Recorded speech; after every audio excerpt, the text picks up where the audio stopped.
Mopay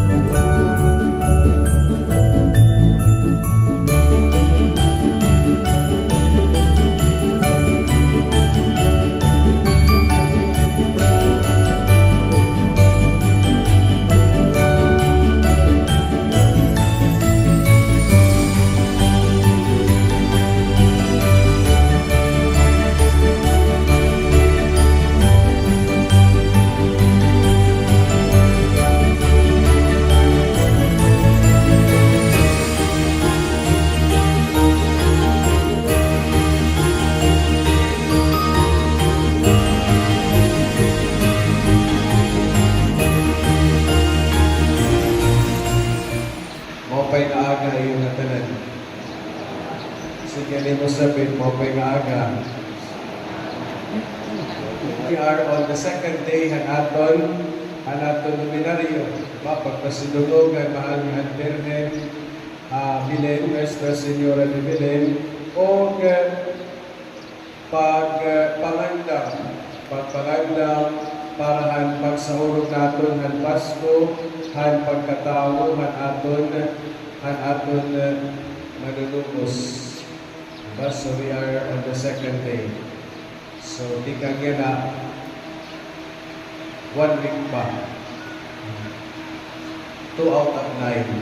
2 out of 9. So sa pagkasimana yun mga kabugtuan, yan namin ikaduhang adlaw nato luminaryo, ikaduhang adlaw nato pagpangandam, ato naliwat kabatian, dida Ebanghelyo, ang litania, hindamo ng mga ngaran. Ang katulinan ni Jesucristo, nasaringan pagtikangan ng Ebanghelyo. Anak ni David, anak ni Abraham. Abraham, Isaac, Jacob, diba? These are familiar, hopefully familiar names. Saglit, mga kaganak, importante nga tututuan natin mga kabataan, mahitungod mga Bible stories. Nagpapamatuod ini nga ang Ginoo tinuod gayon nga nahimo nga tao. God indeed became human like us. And what proof of this is He became a member of the family. Ang lista, ang mga ngaran nga gin-mention niya na, not all of them were good people. Ni Abraham, waray niya, may hera nagkaanak.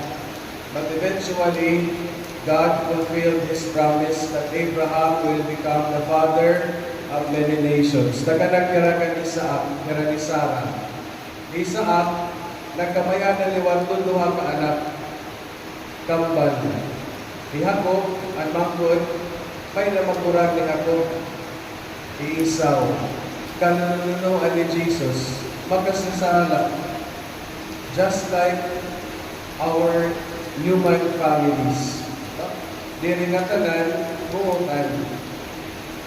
Kung diri pagkitangon dito ito, may napalain nga gin-mention nga ngaran, tikani August Nazareth, Hihadi David, anamay ni Solomon.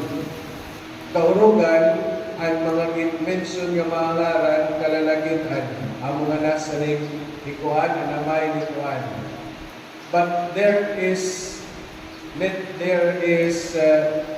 5 names, or there are 5 names nga gin-mention nga kababaingan.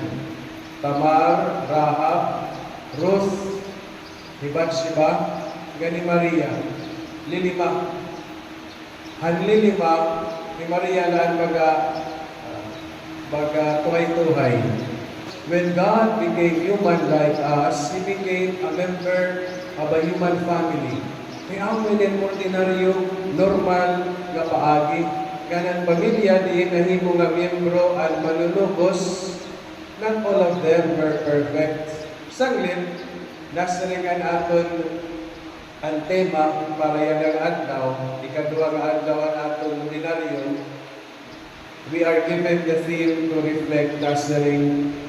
Jesus is the Father's voice coming down in search for sinners.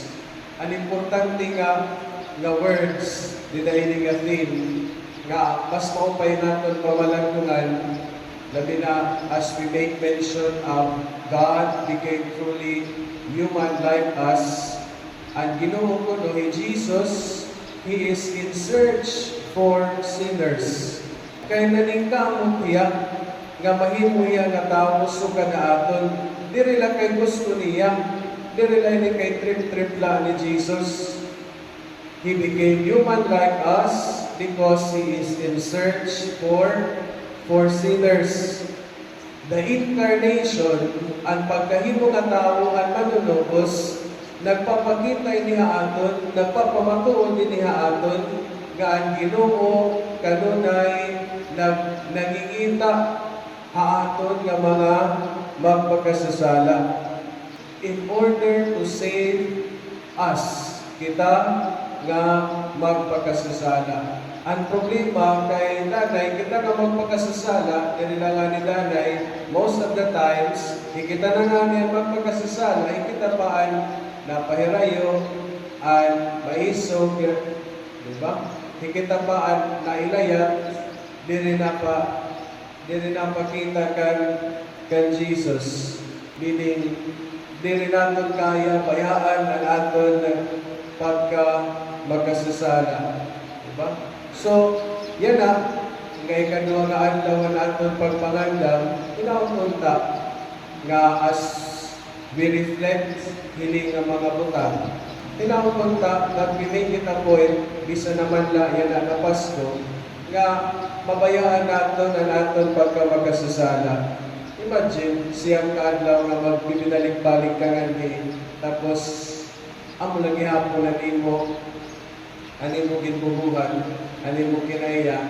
So, we make it a point nga, bisa naman naguti ay nga pagbabag mo, may aga makita, nidahan aton kinabuhi. Ang mabuti ay nga pagbabag mo, naon ta mahinabong, umanhini nga pagtampong naton ang bisa ni Galyo, amo nalaan aton regalo, gantuhan Ginoo. Ang Ginoo nga nagpagkatao, ang Ginoo nga kanunay nangingita aton nga magpakasasala.